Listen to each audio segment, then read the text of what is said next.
gaya maka akaramuka Allah, wato duk abin da mutum zai a rayuwa ya shirya gaskiya. Saboda fa idan fa baka da gaskiya fa a rayuwar nan ba kowa zaka gudun ka yake. Akwai wasu da kake ganin ɗan wahala suna gaya ma gaskiya su ba ma binta suke ba. Ai daɗi na da kai mutumi na akwai faɗa a baki amma. Wallahi ka san kaka na malami ne haka babana. Allah mutumi na. Kai. Baba me yake faruwa ne na ganka a haka? Ne. Kai. Yake faruwa? Wai kaga gobarar da aka a gidan Alhaji Isa?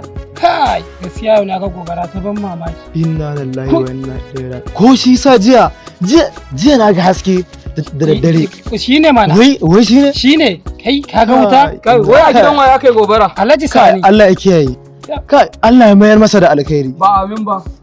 Mutumin da baya sadaka baya zakka wannan nan ya taimaka gaba ɗayansa bakin ciki yake ya ga dan talaka ya ci gaba a rayuwar nan. Amma me yasa kake faɗa haka? Saboda baya taimakawa bayan Allah. Ai kawai ka cika ka ƙara sa ka ce ni fada ce ni na samu damar nan da kaina zan je in sa gobara a gidan nan na. Saboda ni gaba ɗaya ba ma na son sa ba na ƙaunar sa. Kai amma baka da mutunci. Baka da mutunci. Kai ma ba za ta iya faruwa da kai fa. Allah ni addu'an da nake ma Allah ya sa farar motar nan nasu ta ƙone. Kai da ita yake zuwa ta layi ya faɗa mana ƙura sannan ya wuce. Kai ka ji mutumin. Ka ji fa. Ka ji hasada fa a ransa. Me haɗin sa da farar motar shi? Kai ne dan hasada. Mu sai mun faɗa ma wallahi. Dole mu faɗa ma. sai mun faɗa. Kai ka fara kawo mana labarin cewa yayi gobara to ta ba zan yi farin ciki ni fa ka san nishadi na.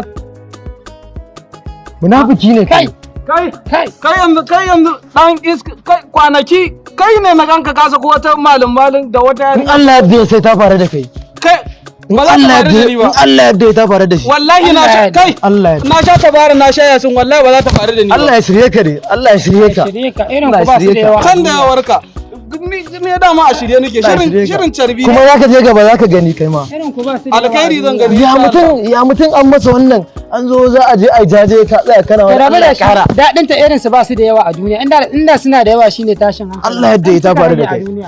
Allah ya sai ta faru da kai. Wataƙila ma kai ma kana. To an zage ka me zaka